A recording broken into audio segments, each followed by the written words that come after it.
Anti paper leak कानून क्या है? 10 साल जेल, 1 करोड़ जुर्माना। जानिए क्या क्या है प्रावधान।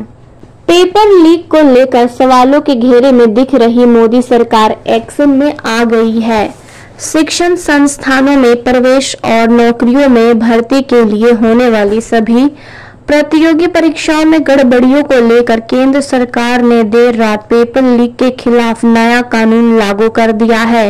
इसी साल फरवरी में पेपर लीक कानून पारित हुआ था और अब सरकार ने इसकी अधिसूचना जारी कर दी है, जिसे लोक परीक्षा कानून 2024 पब्लिक एग्जामिनेशन एक्ट 2024 का नाम दिया गया है। एंटी पेपर लीक कानून यानी सार्वजनिक परीक्षा कानून 2024 के तहत पेपर लीक के मामले में कड़ी सजा का प्रावधान किया गया है। तो चलिए आपको बताते हैं कि एंटी पेपर लीक कानून क्या है और इसमें क्या क्या प्रावधान है। एंटी पेपर लीक कानून में पेपर लीक से लेकर डमी कैंडिडेट बिठाने को लेकर भी सजा का प्रावधान है। कानून के मुताबिक पेपर लीक मामले में दोषी पाए जाने के बाद व्यक्ति को 10 साल की सजा और 1 करोड़ रुपए का जुर्माना लगाया जा सकता है। इसके अलावा दूसरे कैंडिडेट के स्थान पर परीक्षा देने के मामले में दोषी पाए जाने पर अपराधी को 3 से 5 साल की जेल होगी और 10 लाख का जुर्माना भी लगाया जाएगा। अगर परीक्षा में गड़बड़ी मामले में किसी संस्थान का नाम सामने आता है तो उस संस्थान से परीक्षा का पूरा खर्चा वसूला जाएगा। वही संस्थान की संपत्ति भी कुर्क की जा सकती है। सरकार द्वारा जारी की गई अधिसूचना में भारतीय न्याय संहिता का उल्लेख है, लेकिन साथ ही यह भी कहा गया है कि भारतीय दंड संहिता के प्रावधान इसके लागू होने तक प्रभावी रहेंगे।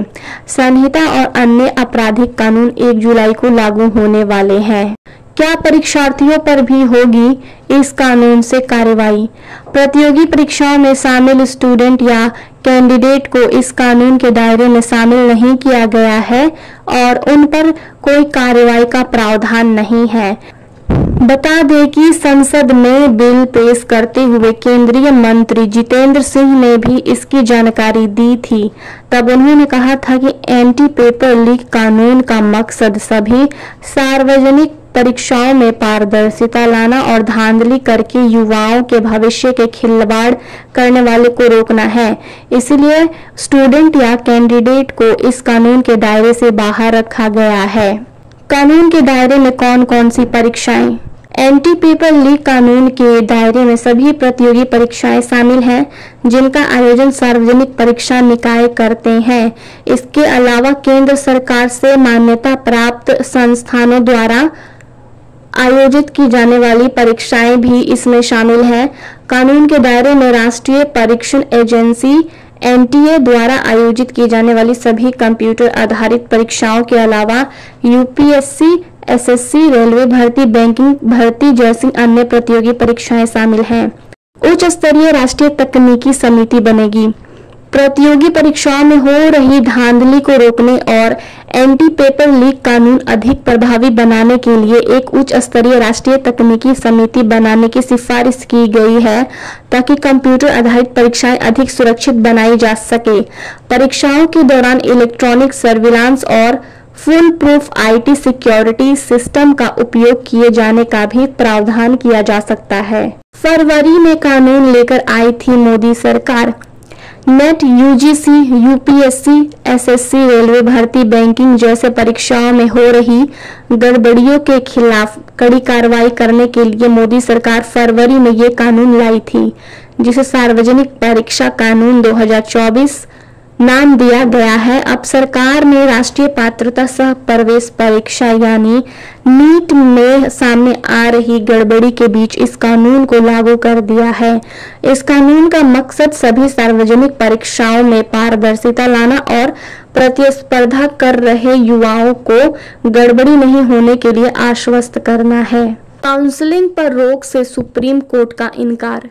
वहीं दूसरी तरफ नीट यूजीसी विवाद के बीच सुप्रीम कोर्ट ने काउंसलिंग प्रक्रिया पर रोक लगाने से फिर किया इनकार और एनटीए को नोटिस भेजा है। सुप्रीम कोर्ट ने लंबित याचिकाओं के साथ नई याचिकाओं को भी टैग किया है और इन याचिकाओं पर 6 जुलाई को सुनवाई होगी। बता दें कि विवादों में घिरी राष्ट्रीय पात्रता सह प्रवेश परीक्षा स्नातक नीट यूजीसी 2024 की 6 जुलाई से काउंसलिंग प्रक्रिया शुरू होगी। सुप्रीम कोर्ट ने इस पर रोक लगाने से इनकार करते हुए कहा है कि यह कोई खोखले और बंद करने की प्रक्रिया नहीं है। सुप्रीम कोर्ट ने 5 मई को आयोजित परीक्षा में कथित अनियमितता को लेकर नीट यूजीसी को रद्द करने के आग्रह वाली याचिका पर राष्ट्रीय परीक्षा एजेंसी, केंद्र सरकार और अन्य को नोटिस जारी किए हैं। सुप्रीम कोर्ट ने 5 मई को आयोजित परीक्षा में कथित अनियमितता को लेकर नीट यूजी को रद्द करने के आग्रह वाली याचिका पर राष्ट्रीय परीक्षा एजेंसी, केंद्र सरकार और अन्य को नोटिस जारी किए हैं। जस्टिस विक्रम नाथ और जस्टिस एसवीएन भट्टी की अवकाशकालीन पीठ ने परीक्षा में धांधली का आरोप लगाने वाली अन्य लंबित याचिकाओं के साथ इस मामले की अगली सुनवाई 8 जुलाई को तय की है। नीट यूजी को लेकर क्या है विवाद? राष्ट्रीय पात्रता सह प्रवेश परीक्षा यानी नीट यूजी में हुई गड़बड़ियों को लेकर विवाद हो रहा है। दरअसल 5 मई को आयोजित नीट यूजी में बहुत अधिक नंबर दिए जाने के आरोप लगे हैं। इस वजह से रिकॉर्ड 67 उम्मीदवारों ने 720 में से 720 नंबर हासिल किए हैं।